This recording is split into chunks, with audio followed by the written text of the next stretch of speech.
Om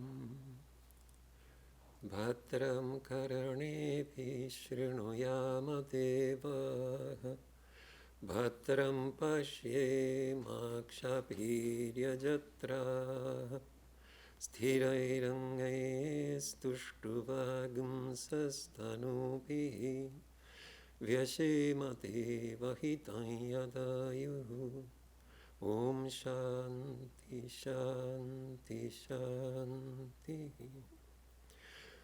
O Lord, may we hear with our ears what is auspicious. May we see with our eyes what is good. May we, strong in limbs and body, sing your praise and enjoy the life allotted to us by you. Om, peace, peace, peace be unto all.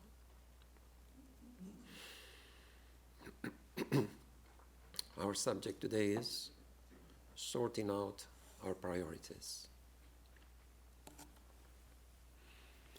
Life could be compared to a pinball game. Remember those old-fashioned pinball machines? So you release the ball and it starts bouncing around. But then the fun comes to an end. We know the end of the game. It will go down because there is this slope, and no matter how long it lasts, bouncing around, doing all kinds of things, in the end, it's bound to go down and the game is over. So in our lives also, we bounce around, we do so many things, and we don't think about the end of it, but we know it's inevitable, just like that pinball game. So we lose sight of the things that really matter in life. Sri Ramakrishna has a wonderful parable that illustrates this. You all have heard it, but you are going to hear it again. So there was a man who wanted to renounce the world, and he went to a guru, and said, I want to become a monk and renounce the world.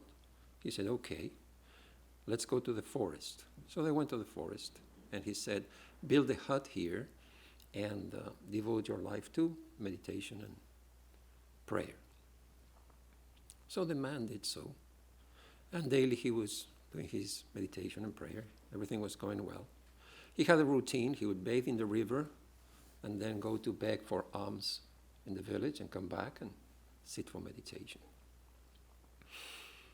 So one day he washed his loincloth, the monks wear this loincloth, and put it to dry on the tree, and went to beg for his food. When he came back, the rats had damaged it. They had gnawed at the loincloth, so it has holes now. He cannot cover himself. So next day he goes to the village and begs for a piece of cloth to make a new loincloth. So he did that, but then the rats again spoiled it. So this happened several times. Then one of the villagers said, Sir, we are poor. We cannot provide you with clothing every other day. Why don't you get a cat? If you have a cat, then the rats will not disturb you. It will solve the problem. So the man thought, this is a sensible idea. Let me get a cat. So he got a cat, and the rats were gone, nowhere to be seen. The copine, the loincloth, is in good shape, no problem at all. But then he found this cat keeps mewing. It's hungry all the time. So then he has to beg for milk for the cat. I'm getting ahead of the story. So he has to get milk for the cat. And so the villagers gave him milk for the cat. But then one day somebody said, this is a poor village. We don't have milk for ourselves. We won't be able to provide you with milk every day. Why don't you get a cow from some rich zemindar, and then you'll have a milk cow, and the cat, can have a steady supply of milk. You can also drink it yourself. The man thought, this is a sensible idea. Let me get a cow. So he got a cow, and everything was going well. He was very happy. After some time, he found the cow has eaten all the grass around the hut. So it has to go far away to find some food. And the cow is getting thinner and it's mooing. And so he thought, oh, I need some food for the cow. Then somebody said, you have all this land around your hut, is not being cultivated. Why don't you cultivate the land for the cow a little further? You can grow. That will solve the problem. The man thought, yes, that makes sense. So he started cultivating the land, but it was a lot of work. So somebody came and said, may I help you with your work? We are very poor. We need some work. We will take a share of your crop. That's all we want. So the man said, okay, sure. I'm really busy. I don't have time for meditation. Please help me. So these laborers came and helped in the field. Then there was a bumper crop, lots of fodder for the cow, but where to store the grain. So they built a barn. And then this man found himself that he's so busy, he doesn't have time for meditation. He's stressed out. He's always rushing here and there to find time for meditation.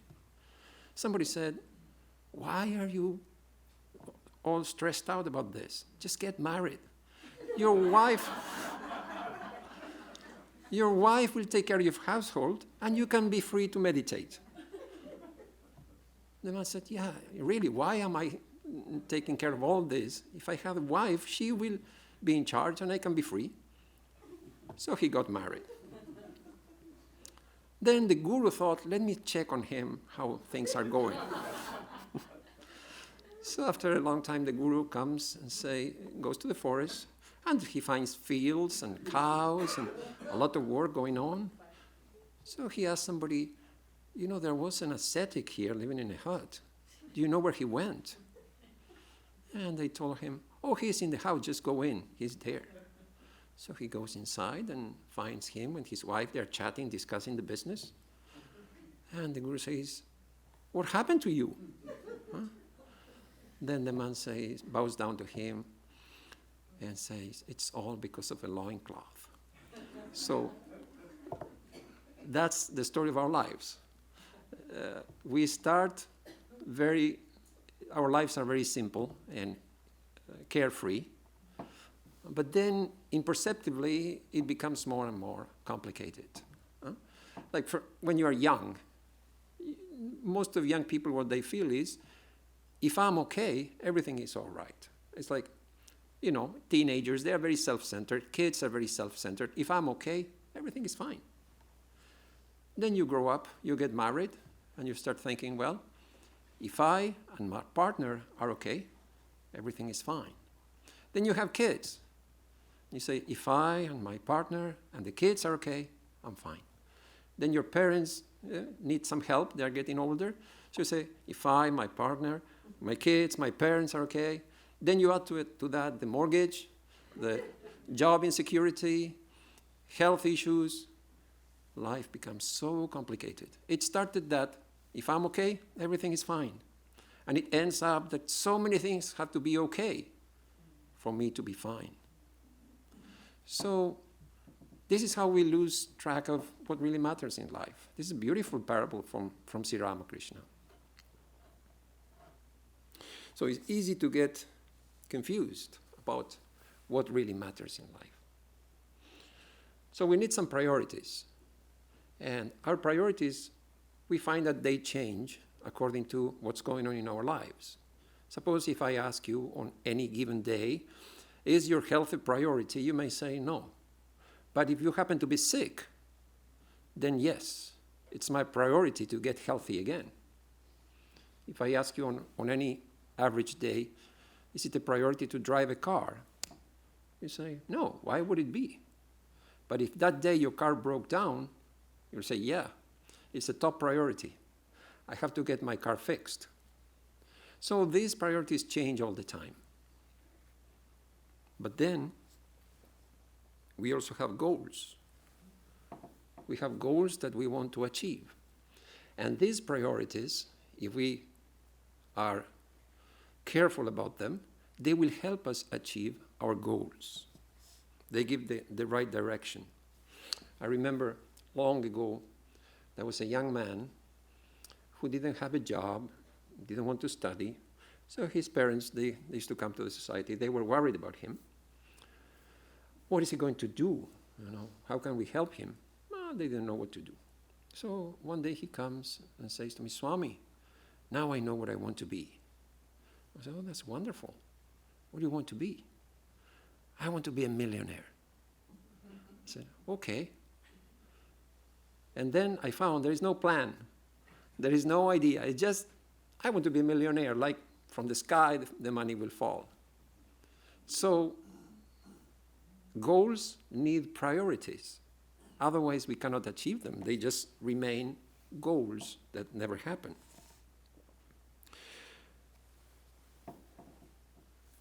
So there are many ways to look at goals and priorities. I'll give you 2 examples from Google that you can find all kinds of ideas from so many books about these things. Life coaches and lifestyle gurus, and they will help you with your goals and achieve maximum potential and all these big words. But I found 2 that are kind of, they have some interesting insights. One is the GROW model. So they say, to achieve your goals, you can follow this model. G stands for goal. You want to achieve your goal. That is your destination. You want to do something. Then the R stands for reality. This is where you stand. The goal is where you want to be. Then the O stands for obstacles. What is standing in the way between my position and my destination? And finally, what is the way forward towards the goal? So these 4 letters. We want to grow in so many ways. How to grow? Well, you need a goal. You need to check your reality, what is standing in the way, and how to proceed. So to give you an example, suppose you want to give up smoking. The doctor said, enough. It's time to quit. You cannot continue. So that is your goal. You want to quit smoking. What is the reality? Well, maybe you smoke 20 cigarettes a day. That's the reality. Then what is the obstacle? Somebody may say 20 cigarettes a day. That's the obstacle. But that's not really the obstacle. That is the reality. The obstacle is, why am I unable to give up? What is standing in the way? I want to give up and I cannot. What is the obstacle? Suppose you think about it and you realize I am stressed out. And that's the reason why I smoke. It relaxes me, helps me cope. So where does that stress come from? Is it from work? Is it from family issues? What is happening? What is causing that stress? Or maybe it is that all your friends smoke and you socially meet with them. So naturally, if they all smoke, then it will be hard to give up in their company. So these are the obstacles we have to find out. What is standing in the way? And finally, what is the way forward? How am I going to overcome these obstacles? You can imagine something is standing in the way. You can jump over it. You can walk around it. You can push it aside. However you want to do it, you want to get to the other side. How are you going to achieve that? You can perhaps, if it is stress, work-related stress, then reduce your work or change your work, your job. If it is a family problem, then, get some professional help to sort things out. If it is friends, then you tell them, well, I won't hang out with you for a while until I can quit smoking. So this is one way to look at goals and how to achieve them, this GROW model. It's good to have a clear idea about our goals and how we want to achieve them. I'll give you an example from a little story. There was a teacher who had very little kids as students. One day she told them, your goal is to be good citizens. How do you become good citizens? You have to do some good action every day. Then what is a good action? Well, for instance, suppose you see an elderly person standing by the road. You can help them cross the road. That will be a good action. So I want you all to go home and do some good action. and come back tomorrow and report to me. So, all right. Next day, the students come back, and she asked, John, did you do any good action? He said, yes. There was an old lady, elderly lady, standing by the road, and I helped her cross the road. And the teacher said, that's wonderful. That's a very nice, good action. Then she asked, Peter, what did you do? He said, I helped John help the lady cross the road. Okay, that's good. And Mary, what did you do? I also helped John help the lady cross the road. Then the teacher said, why did so many of you help John help the lady cross the road? John said, because she wouldn't move. So,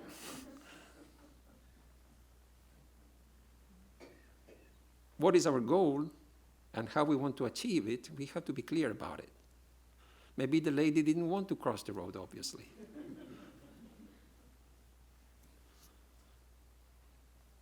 So another way to look at goals is, they say you can classify them into 3 categories: process goals, performance goals, and outcome goals. We'll go through them. Process goals is under our control. What do we do daily to achieve our goals? Our daily effort. Performance goals are more long-term. I want to achieve some degree of skill or something longer term. And outcome goal is not under my control. It may or may not happen, but I have that goal anyway. So there's a progression between the 3. You cannot achieve performance goal without process goal every day. You cannot achieve outcome goal without performance goal. So to give you an example, long ago I had a friend who used to practice Kung Fu. And one day he came to the class, we were classmates, with both hands very bloody and swollen. And I asked him, what happened to you? He said, oh, I'm training for the Iron Fist. And I said, what is the Iron Fist? He said, oh, it's a Kung Fu practice. Can you show me? So he said, yes. So we went to his house, and he showed me a sack of beans, and he has to hit with his bare hands this sack of beans every day for a certain number of times.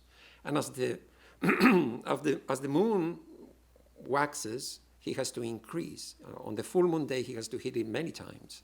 And on the new moon, he can take rest. It goes up and down. So I thought, wow, that's terrible. Your hand is all, injured, really. But he said, no, you have to persevere, and then you get the Iron Fist. So after a few weeks, I noticed his hand is really, the skin is very thick, like leather, and it has healed. Then I asked him, how is it going? And he said, yes, now I am hitting a sack of stones, so it's going well. And then in the end, he told me he was hitting a bowl with iron filings. He has to hit with his bare hands, and he has to pluck the iron filings from his skin. He doesn't feel anything. The skin and everything is so hard, he doesn't feel anything. So in the end, he gets the Iron Fist. It's like a weapon. If you hit somebody with that hand, you can kill them. But of course, he had to train every day. That would be the process goal. Every day, I will do this. I will hit this number of times. That is the process goal. Little goals that you give yourself every day. Then performance goal, okay, now I have achieved Iron Fist. Now I have this weapon. It's always with me. But then you have outcome goals. Suppose he said, well, I want to take part in the Kung Fu World Championships, and I want to be the champion. Well, he may succeed or he may not. There may be somebody who is better than him. He can only try his best. So these are the 3 types of goals. Our daily little efforts, some time of mastery we want to achieve in the long term, and then things that are beyond our control. So we all have goals in life. Some people will pursue business, some people will pursue art or scholarship or religion. Everybody has something that appeals to them, and it is their passion. But if you had to think, what is a common goal that we may all have? It seems as if we all have different goals. Is there a common goal that we all have? And the answer, I would say, is yes. It's more or less what the Declaration of Independence says: life, liberty, and the pursuit of happiness. We all want these three. We all want to live. We all want to be free, not under the control of anybody. And we all want to be happy. So, yes, you may like music, you may like science, you may like whatever, investing money, but really you are searching for these three. You want to live, you want to be free, you want to be happy. No matter what you do, we are pursuing these three things. And Vedanta says there is nothing wrong with this. It's perfectly fine. Vedanta would say there is only one little problem. You cannot succeed in this world. You can only get partial life, partial freedom, partial happiness. Absolute life, like eternal life, absolute freedom, and real enduring bliss or happiness is beyond this world, cannot be found in this ever-changing world. So life is not permanent, we know that. So to have the goal to live forever, we know is unrealistic. Yet there is a guy online, if you can find, his objective is to reverse aging. I'm not joking, this is a real story. But this guy puts his money where his mouth is. So he spends $2 million a year and has 30 doctors helping him to reverse his age from 45 to 18. No, I'm not criticizing, because it's a free country. He's using his own money. He wants to be young. I don't see anything wrong with that.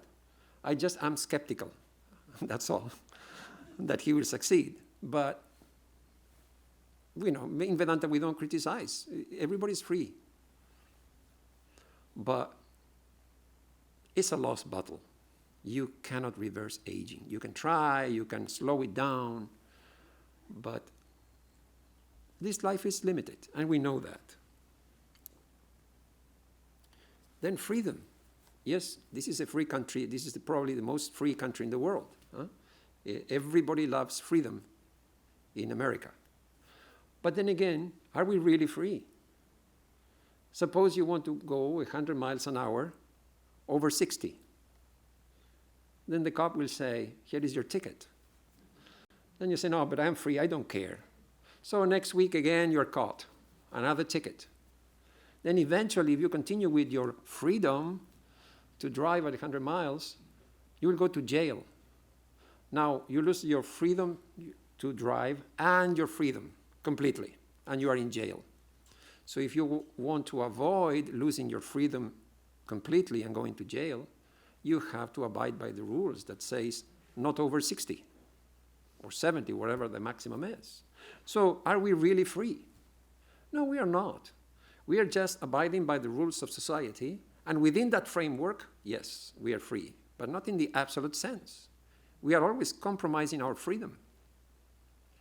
And then there is fear, worry, illness. All these things condition us. We are not free. Mentally, we are not free. We are conditioned by all these things. And finally, happiness. That is the big search that everybody's chasing. Somebody said, happiness is like a butterfly. The more you chase it, the more it flies away from you. But if you just ignore it and do something else, that butterfly may come and light on your shoulder. So it's interesting, this idea of chasing happiness and never getting it. Somebody sent me an article recently. It's a study by Yale and Berkeley universities. And the title of the article is, "The Good Life Isn't About Happiness, It's About Contentment." So they found that contentment is very important to have a happy life, paradoxically.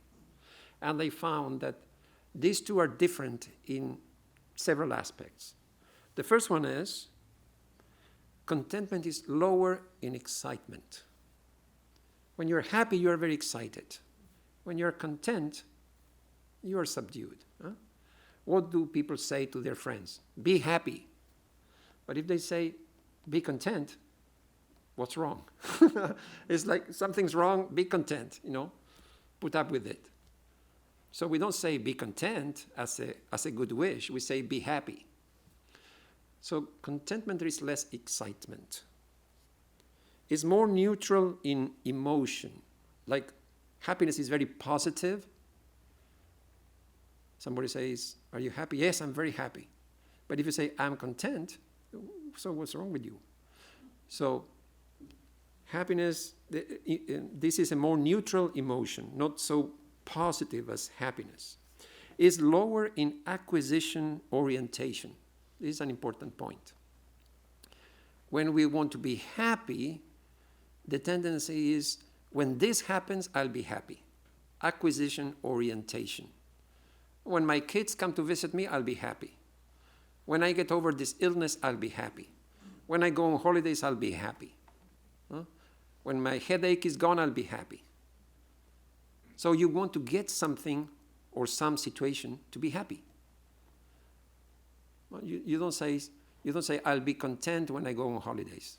You'll be happy. You don't need anything to be content. You're just content. But if you want to be happy, generally is associated with something else, whereas contentment is not. It's just a state of acceptance, what is. And finally, is more present-oriented.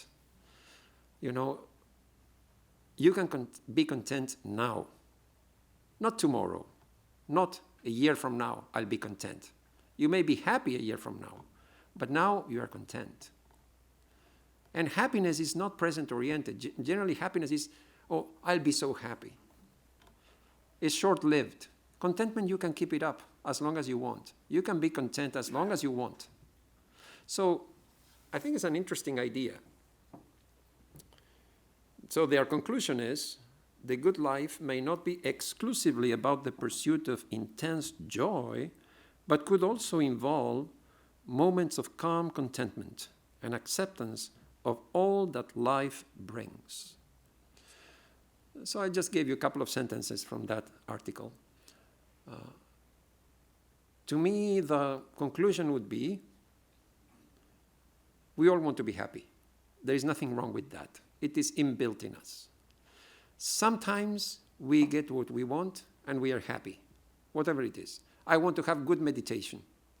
If I get good meditation, I'm happy, okay? But if I don't get good meditation, I don't need to be frustrated and disappointed and give up meditation. I can be content. Okay, today meditation was not good, but still I'm content. Still I can smile. So that can be applied to everything in our lives. When you get what you want, be happy. When you don't, be content. So it seems this is the conclusion for the good life. Combine these two.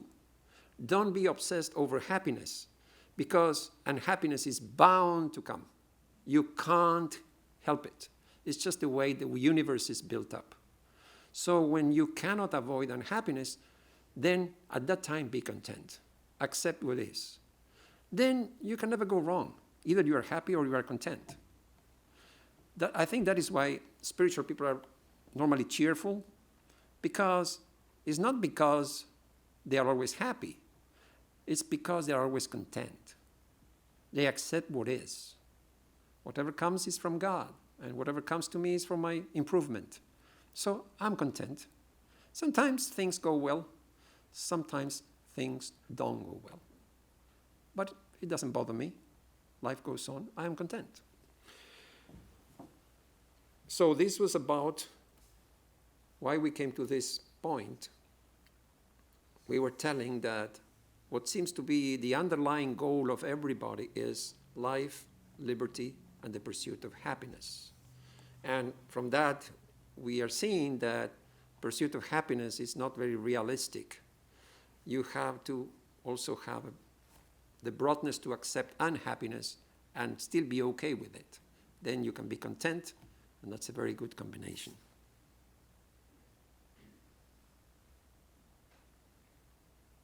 So there are two ways to be happy.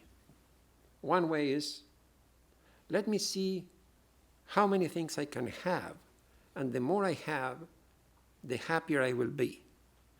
The other way is to say, let me see how many things I can do without, and the less I need, the happier I will be.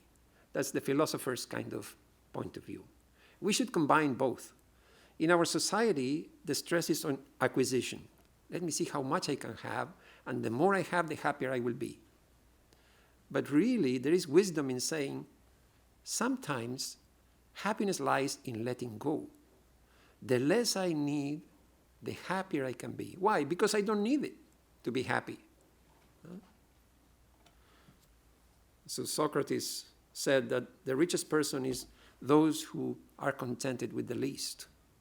Those are the richest people, not those who have a lot. There's a story that Socrates went to the market one day, and he was looking at all the things displayed on sale, and somebody thought that he wanted to go shopping. But Socrates said, no, I'm just looking at all the things I can do without. So he went to the market not to buy things, but just to see what he doesn't need. That's a philosopher's point of view. So, coming back to priorities and goals, we need to introduce some additional goals to our lives, not just the day-to-day running of our lives, something long-term. And it's useful to ask ourselves three things. What do I need? What do I like? And what do I want? They are different things. What do I need? There are certain things we need. We cannot compromise. You need air to breathe. You need food to survive. You need human companionship to have fulfillment.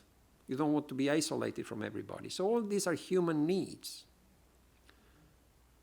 This has to be part of your priority. You need a roof over your head. You need food on the table. These are daily things that we cannot avoid. This is what we need at the basic level. Then there is what I like. What do I like? Well, there are many things we like to do, and those are part of our priorities. I like to watch the Cardinal games, and I go and spend money and spend time watching the game of the Cardinals. Nothing wrong with that. It's something that you like to do. Nobody would say that's wrong. It's something you like to do. Do you really need to go and watch the game? No. But you like to do it, so you do it. So Vedanta says there is nothing wrong with that. And then there is what you want. That we have to think, what do we want? Sometimes we like something, but it's not good for us. I like sweets, but it's not good for my health. The doctor said I shouldn't have sweets. So I like sweets, but I don't want them. So this is how we balance our priorities. There are things we need that we cannot do without. There are things we like that are optionals, and then there are things we want. And we have to discern, what do I really want? I cannot have always what I like. Sometimes I have to want what I don't like because it's good for me.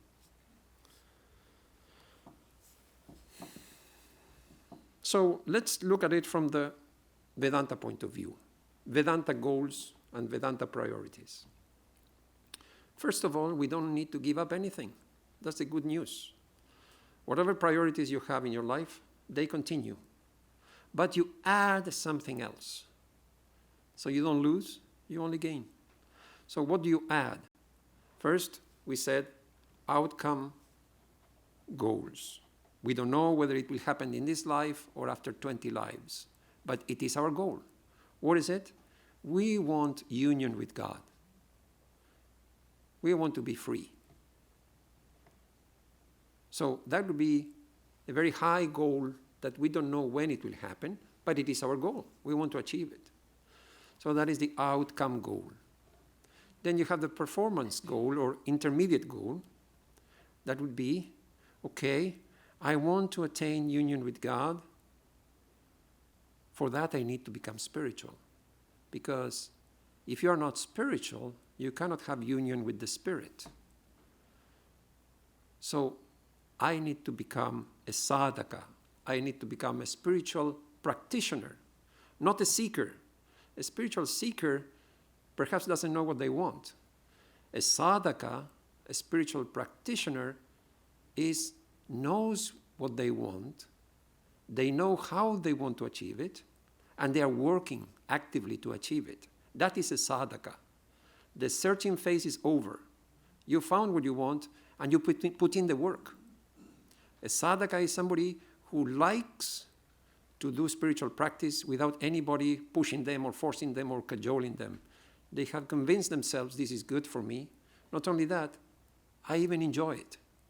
It's not like a bitter medicine. It's like, I enjoy meditation. I enjoy prayer. I enjoy doing service. That is a sadhaka. That is the intermediate goal. We want to become that. We want to become spiritual. And then you have the day-to-day goals, process goals. What am I going to do to become spiritual? So you have to do things, spiritual things, every day. That's how you become spiritual. So you don't need to be spiritual to do something spiritual. You don't need to be 100% good to do something good. We can be very bad and still do something good. So that's how you start, little by little every day. You do something that will take you one step towards God, and then after some years you find, oh, really? Now I can see that I really want to go towards God. I don't have to force myself to do it. So this sadhaka, they will show certain traits. A spiritual practitioner, not a seeker. Well, they will have detachment. They will be kind to others. They will be unselfish. When that happens, when we see those traits manifesting in us, we know we are on the right track. Sri Ramakrishna gave a nice example. He said, suppose the king wants to visit one of his subjects. He knows the poor subject cannot receive him properly in their house. So in advance, he will send his servants with all the things that are necessary. A seat, a carpet, the hubble bubble to smoke, somebody to fan him, etc. So the neighbors, when they see all these servants coming with all the stuff, they know, oh, the king is going to come. So Sri Ramakrishna says, when you see in somebody love for God, renunciation, detachment, all these things, know that God will manifest there. So, we say, I want to achieve God union, but that is far away. We are jumping one step. When we say, I want to realize God, which is a very common teaching in Vedanta. Everybody, even a child can say, I want to realize God. But we are jumping one step. You have to become spiritual first, and then you realize God. So, first we have to acquire these traits. Then God will come to us. We don't even have to go anywhere. When we manifest all these things, the king will come. Everything is ready for the visit. So, how are we to live our lives in this world? What should be our priorities? You can find this question in the Gospel of Sri Ramakrishna. during M's second visit to Sri Ramakrishna, he asks this very question. He asks Sri Ramakrishna, how are we to live in this world?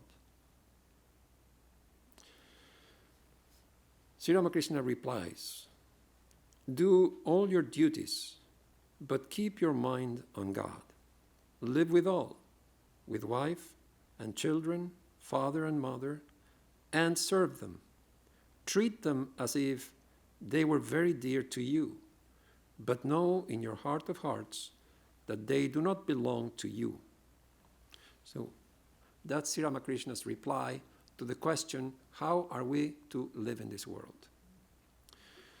So the first sentence, do all your duties, but keep your mind on God. There are two parts. Do your duties, keep your mind in the world. Now, when we see all the devotees and spiritual seekers who are trying to practice this, we notice something. The first part seems to be easy. Do your duties. Everybody I encounter in Vedanta, they are all good people. They are all good citizens. They are all good parents, good kids. Everybody's trying their best to do their duty. I don't see anybody who comes here running away from their duties. Everybody's trying their best to do the best they can to perform their duties. The problem comes in the second part. Keep your mind on God. I think most of the Vedantins are very good people. Practically everybody. Dutiful, good parents, good kids. But when it comes to keep your mind on God, then the trouble arises. We are responsible people, but we find it difficult to remember God. Then he says, live with all, with husband and children, father and mother, and serve them. So you don't have to renounce the world. Live as you're doing now. No change. And serve them. How to serve them? Sometimes the parents feel, well, I give my kids plenty of money and comfortable life and good schools and everything. So I'm a good parent. But that's not enough. Often in these wealthy families, you find the worst problems because the kids have these material things, but they're lacking on something else, which is very important. So how to serve? I'm reminded of the prayer of St. Francis. I think that sums up what would be the ideal attitude, how to serve. Where he says, make me an instrument of your peace. How to serve as an instrument. I am not the doer. God is doing this. I'm just an instrument. Where there is hatred, let me sow love. Where there is injury, pardon. Doubt, faith. Despair, hope. Darkness, light. Sadness, joy. Grant that I may not seek to be consoled as to console, to be understood as to understand, to be loved as to love. So how to serve? When you see sadness, give joy. Serve with joy. When there's no understanding, try to understand. When somebody has lost hope, give them hope. Console them. So basically, see what is needed and provide that whatever is required. That is how to serve. It's not just material things. Sometimes people need a little joy, a little understanding. So I think this prayer is, to me, it says how we are to serve others. It's not just material things. So many things we can give.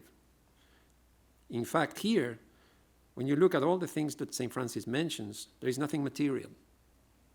It's all about pardon, love, understanding, hope, consolation, pardoning, etc. So that is how to serve.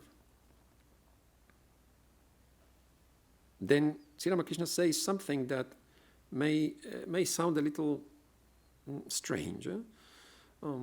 Treat them as if they were very dear to you. What, are you pretending to love them? That doesn't sound very good.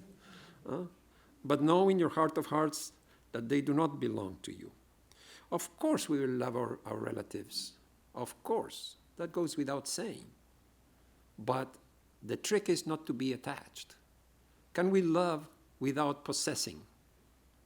You can love something, you can love someone, but then when you lose it, you're ready. You're not attached. You can have a beautiful car, and then it crashes. Can you let go? And that is the test. When we lose something, that's a test for us. How attached are we to whatever we have? And relationships are no exception. How attached are we to relationships?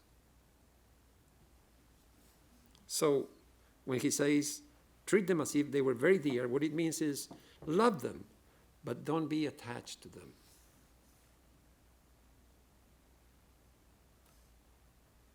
So this is the answer to the first question. How ought we to live in the world? How? Do your duties, but keep your mind on God. Live with all and serve them. And love them, but don't be attached. That is how we are supposed to live in the world. Now, the second question from M. Since Sri Ramakrishna said, fix your mind on God, so naturally now M wants to know, how may we fix our minds on God? And Sri Ramakrishna gives him some practical advice. He mentions 4 disciplines. The first one is, repeat God's name and sing His glories. He said there's no difference between God and God's name. God's name is very powerful. It's a very powerful tool at our disposal when we want to become spiritual. So the first thing Sri Ramakrishna says, how to fix the mind on God? Repeat God's name and sing His glories. Now, we can help ourselves if we take care of some details. The first thing is, what name are you going to repeat? Today you may repeat Krishna's name, tomorrow Kali's name, day after tomorrow Jesus. And there is nothing wrong with that. But in our tradition, we believe that it's much better when we get the name of God from a teacher. It's a lineage of, spiritual lineage of guru and disciple. It comes down to us. Guru Parampara is called. So when you get the name of God from such a guru, it comes with extra power. In fact, the scriptures say, the Padma Purana says that the mantras that you don't get from a guru, they don't bear fruit. When you get them from a guru, it's like a seed that is alive. You sow the seed and take care of it, and it becomes a tree. So, of course, any name of God has power, but if you get it from a teacher, it's much more powerful. So the first thing we have to determine before repeating God's name is, what kind of name do we have? What kind of name do you want? And then you repeat it. Then a form comes with the name. If you repeat the name of Krishna and then imagine Kali, that will not work. It has to match. So if you repeat Krishna's name, you can think of Krishna, his form, his attributes, etc. And sometimes it's curious. You can see some devotees, in time it seems, with some people, when they have a certain spiritual ideal and they practice for many years, they manifest in their personality some traits from that ideal. Suppose a person is very devoted to Holy Mother. Over the years, they become very motherly, very compassionate. Somebody is devoted to Swami Vivekananda. Over the years, they become very strong and ready to shake the world, very detached. So we imbibe the traits from that deity to which we are devoted. It makes sense to me when that happens. So, repeat God's name means choose a proper name that works for you, and that comes with the deity. And then, if you can, fix a time. Just like we have times to eat and times to sleep, it's possible to have times for meditation and prayer also. If we can succeed in that, it will be helpful. Even if it is 5 minutes, but you try to stick with it. And it helps the mind. We are helping ourselves when we do that. It's not because the Swamis want to brainwash us. No, we are helping ourselves when we create this kind of routine. And then a place, some place to do this. You need a time, preferably, it's not a must, but if possible, earmark a time for this and a place. Even a seat you can have. You can have a seat that is only meant for this prayer. So whenever you sit on that, you automatically you know, okay, this is time for prayer now because I'm sitting here. Like people have a couch to watch TV. So that couch is only for watching TV. So why not have a seat for prayer or meditation? So all these little things will help us. But the most important aspect is the mind. The mind has to be engaged. And that takes time because we want to concentrate the mind. But the mind says, no, I have been doing whatever I want all these years. Who are you to tell me what to do? So gradually it's a tug of war. The mind says, I want to do whatever I want. You say, no, wait a minute. I want you to do what I want to do. So it doesn't happen overnight, but we have to try to control our minds, to focus our minds on the repetition of the name. Just sitting and repeating, and the mind is thinking of 101 things, will not have very, very deep impact on us. If we focus, then it has tremendous impact on our lives.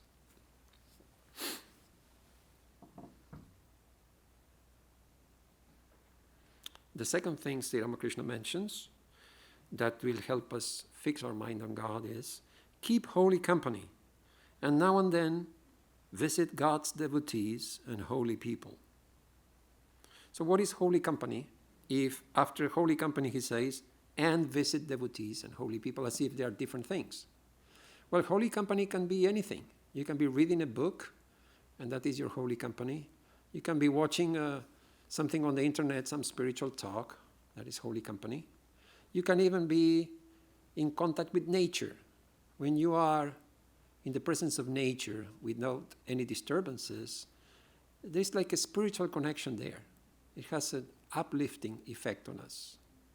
So you need holy company. Sri Ramakrishna tells the story of a sadhu, a holy man, in Rishikesh. He used to get up early in the morning and go to a waterfall and just watch it all day long. Once in a while he says, how wonderful. And then in the evening he goes back to his hut. That is his only spiritual practice, is just admiring the waterfall.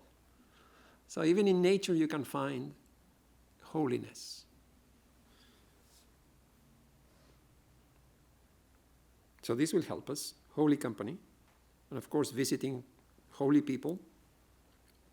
Number 3, go into solitude now and then and think of God. To fix the mind on God is very difficult in the beginning, unless one practices meditation in solitude. Now this may be difficult. Go into solitude. Imagine you say to your family and your friends, I'm going to the Ozarks for the weekend, but I'm going alone. They'll say, why? Oh, I just want to be alone. What's wrong with you? Are you ill? Are you ill? Did you have a nervous breakdown? There has to be something wrong with you. Why would you want to be alone and do nothing for the weekend? So in our society, this seems very odd that somebody would want to go and be alone thinking of God. It's like ridiculous. Why do you need to go and be alone to think of God? It makes no sense at all. So Sri Ramakrishna, taking pity on us, he says, to meditate, you should withdraw yourself within yourself, or retire to a secluded corner, or to the forest. So he gives 3 options. He says, bone, kone, mone in Bengali. 3 options. So thank God we don't have to tell everybody that we're going to be alone. So the first option is bone, in the forest. Yes, you can go and leave everything behind for a few days and focus your mind on God. That's an option, but it's not possible for most of us. So what is the second option? Kone, in a secluded corner, in a quiet corner. It can be in your house. Find a room, find a corner, and meditate there. You have to be alone, not disturbed. That is the idea. And the third one is Mone, in your own mind. You can be anywhere. Withdraw yourself. Think of God anywhere you are. Nobody needs to know what's going on in your head, right? You're free to think whatever you want, and nobody knows. So it's between you and God. You can withdraw and think of God any place, any time. So Sri Ramakrishna says, we need to be alone. We cannot be all the time in this restless society, always distracted with activities or with social interactions. We need to withdraw and focus on the idea of God. But you don't need to go to the forest. You can do it in your own home. Kabir has a very nice saying. He says, I felt in need of a great pilgrimage, so I sat still for 3 days. So that's the thing, to see what is within us. How are we going to find out if we are always outside, interacting outside? So a great pilgrimage, sit still for 3 days. Don't do anything. And the last thing that Sri Ramakrishna says is, and you should always discern between the real and the unreal. God alone is real, the eternal substance. All else is unreal, that is, impermanent. By discerning thus, one should shake off impermanent objects from the mind. So this is more of a mental activity, discerning between the real and the unreal. All saints, all religions will tell us this. Remember what really matters in life. In the Imitation of Christ, you will find in the beginning, vanity of vanities, everything is vanity. It is vanity to seek honor. It is vanity to seek possessions. It is vanity to seek a long life if it is not a good life. It is vanity to love the things that swiftly pass away. So, we have to remind ourselves that this life is not all. That we have to search for something else. Otherwise, it will happen like in the song by Kabir, Beat gaye din, bhajan binare. He says, alas, your life is spent without worshipping God. He doesn't say not having attained samadhi, okay? He says, bhajana binare, without worshipping God. It's like there's no excuse. You could say, okay, I didn't attain samadhi, but can you say, I didn't worship God because I couldn't? It's our own decision. So he says, alas, you spent your life without worshiping God, which is entirely under our power. We can choose to worship God. So he says, in childhood, you were busy playing. Later in life, busy chasing possessions and enjoyment. And even later in life, cannot get rid of the cravings. So he says, ever worried about the interest, you ended losing. Now, that sounds not very clever. I shouldn't lose the interest, but then I lose the capital. What is more important? So the interest is this little life that in a few years is over. The capital is our eternal life, our true self that never dies. So he says, ever worried about preserving this little interest, we lose the capital. So worship God. Don't lose sight of the capital. This interest may come and go. The capital is our own self. So these were some ideas about how to sort out our priorities. We saw that there are long-term priorities, outcome priorities. For instance, I want to realize God. Then there is intermediate priorities. I want to become a sadhaka. I want to become spiritual. This is very attainable by us. Reaching God, union with God, it's up to God, God's grace. But becoming spiritual, practicing spiritual life is up to us, is within our power. So the intermediate goal is, I want to become a sadhaka. And then, what am I going to do every day? Process goals. Every day I should do something to prove that I am a sadhaka. Serve somebody, or meditate, pray, whatever it is.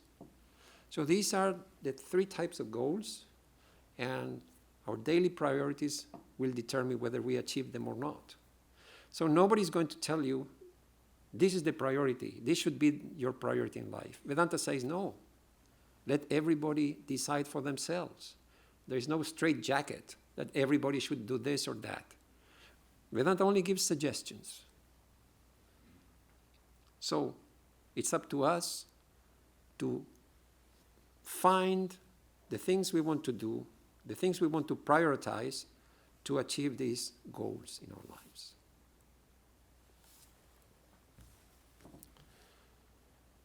Om Asato Ma Sadgamaya Tamaso Ma Jyotir Gamaya Mrityorma Amritam Gamaya Om Shanti Shanti Shanti.